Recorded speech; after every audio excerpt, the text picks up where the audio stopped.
खराबी राफेल जहाज़ में न पर भारतीय पायलट्स में हुई। अमरीकी सदर डोनाल्ड ट्रंप खां पोइ फ्रांसीसी कमांडर भी हक़ जी जंग दौरान भारतीय राफेल जहाज़ तबाह थियण जी तस्दीक़ करे छॾी।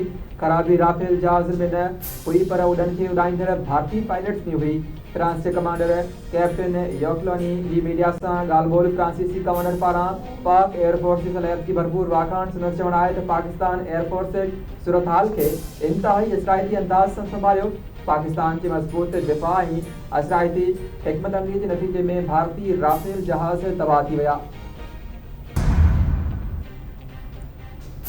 बचाव वारे वज़ीर ख़्वाजा आसिफ़ चयो आहे त भारत सां जंग जो ख़तरो मौजूदु आहे। पाकिस्तान जल्द दहशतगर्दीअ ते ज़ाब्तो आणे वठंदो। भारत पंहिंजी बेइज़तीअ जो बदिलो अफ़गानिस्तान खे इस्तेमालु करे वठण जी कोशिशि करे रहियो आहे। आलमी बिरादरी पाकिस्तान जी तारीफ़ करे रही आहे। भारत जे ख़िलाफ़ पाकिस्तान जी फतह जो सर्टिफिकेशन अमेरिका ॾेई रहियो आहे। दुबई एयर शो में भारतीय जहाज़ जे तबाह थियण वारे मामले जी जांच जारी। यूएई एविएशन अख़्तियारनि ऐं माहिरनि पारां फ्लाइंग रूल्स जी भञकड़ीअ जी इम्कान जी जांच में शुरू कई वई। दुबई एयर शो जे इंतिज़ामिया मूजिबि हवाई करतब जी 300 फुट बुलंदी लाज़मी हुई। जांच कई थी वञे त भारतीय जहाज़ घटि में घटि 300 फुट बुलंदी खां हेठि आयो हो। ख़ैबर पख्तूनख्वा जे इलाइक़े बनू में सिक्योरिटी फोर्सिस ऐं क़ानून लागू कंदड़ इदारनि जो इंटेलिजेंस बुनियादनि ते ऑपरेशन। भारतीय प्रॉक्सी ख़ारजी फितरनि जा 8 दहशतगर्द मारिजी विया। ISPR मूजिबि मारिजी वियल दहशतगर्दनि जे कब्ज़े मां हथियार ऐं गोला बारूद बि हथ कया विया। मारिजी वियल दहशतगर्द फोर्सिस ऐं शहरनि ते हमलनि में मुलविस हुआ। इलाइक़े में मौजूदु ॿियनि भारतीय स्पॉन्सर्ड ख़ारजनि खे ख़तमु करण लाइ कार्रवायूं जारी आहिनि। दहशतगर्दी जे ख़ात्मे लाइ अज़म इस्तेहकाम मंशूर तहत कार्रवायूं जारी।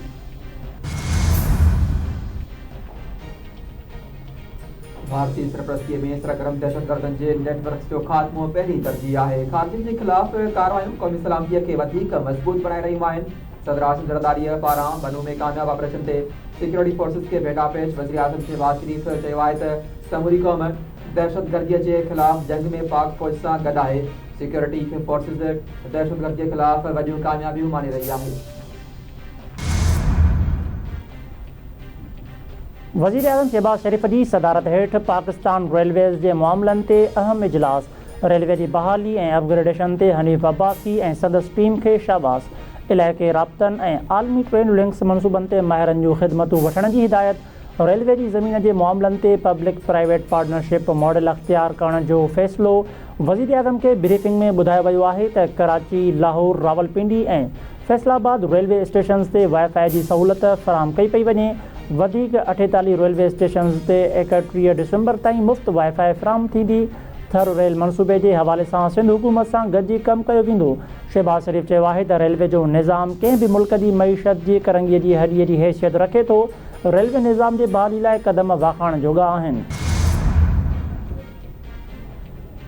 मुल्क में क़ौमी असेंबलीअ जी 96 ऐं पंजाब असेंबली जे 7 तखनि ते नंढी चूंड लाइ सुभाणे पोलिंग थींदी। क़ौमी असेंबलीअ जे तखनि NA 18, हरीपुर, NA 129 लाहौर ऐं NA 143 साहिवाल ते चूंड थींदी।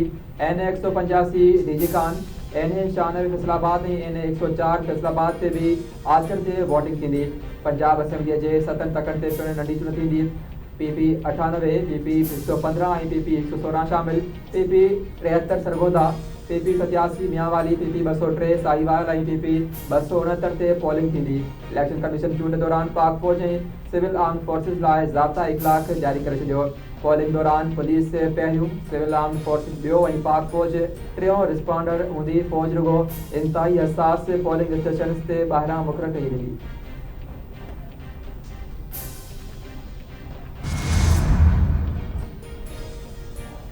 सिंध जे वॾे वज़ीर जो कराची जे इलाइक़े एहसनाबाद में फैमिली पार्क ठाहिण जो ऐलान। जामिअतुर रशीद 6500 गज़ ज़मीन ॾियण जो फ़ैसिलो करे वरितो।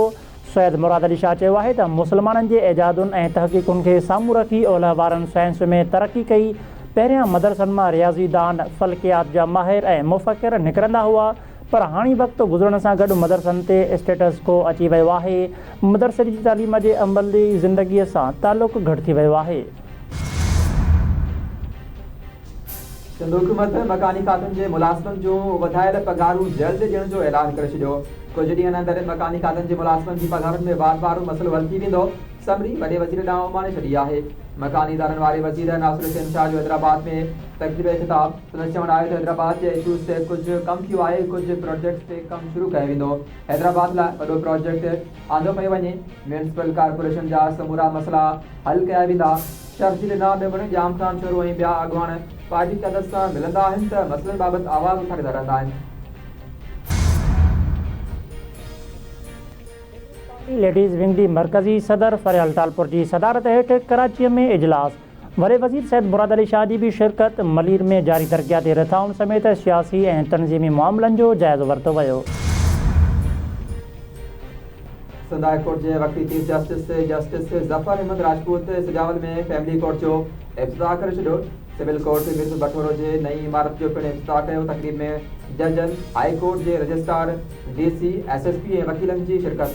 जस्टिस ज़फ़र अहमद राजपूत जो सिजावल ठटे में समाजी बुराइनि ख़िलाफ़ आगाही मुहिम शुरू करण ते ज़ोर। वकीलनि जा जाइज़ मुतालबा हल करण जी ख़ातिरी। संदसि चवणु आहे समाजी बुराइनि जे ख़ात्मे लाइ साफ़िन सियासतदाननि ऐं इंतिज़ामिया खे गॾिजी हलणो पवंदो। इंसानी हक़नि ऐं कानून जी भञकड़ी कंदड़नि खे सज़ा ॾियणु अदलिया जी ज़िम्मेवारी आहे। सही स्क्रूटनी ऐं मज़बूत फ़ैसिला ई इंसाफ़ जो ज़रियो आहिनि।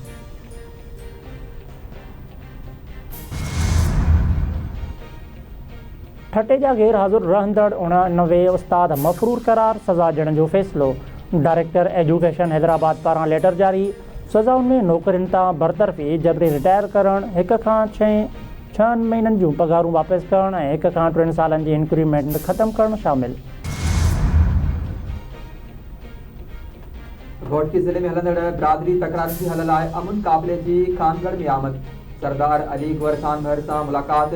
2 ॾींहनि में सभिनी खे ख़बर पइजी वेंदी। इंशाअल्लाह हू सिंध हुकूमत ऐं धुरिन सां ॻाल्हाईंदो। बिरादरी तकरारनि जे हल लाइ अॻभराई थींदी। असांजी हमेशह कोशिशि रही आहे त इलाइक़े में अमुन थी ऐं तकरार ख़तमु थियनि। अमुन काफ़िले वारनि खे जस हुजे जेके अमुन जो पैगाम खणी आया आहिनि। असांजो समूरी धुरिन सां ॿाहिरनि वारो तालुक़ु आहे। सरदार अली अकबर खान भर जे अमन काफ़िले जे वफ़द सां ॻाल्हि ॿोली।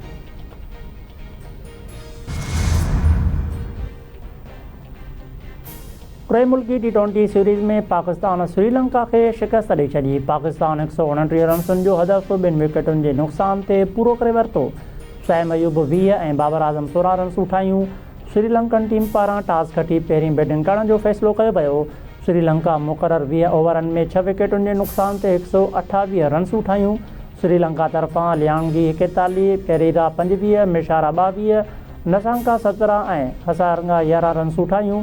क़ौमी टीम जे फास्ट बॉलर शाहीन आफ़रीदी इंजरी सबबि श्रीलंका ख़िलाफ़ मैच न खेॾी।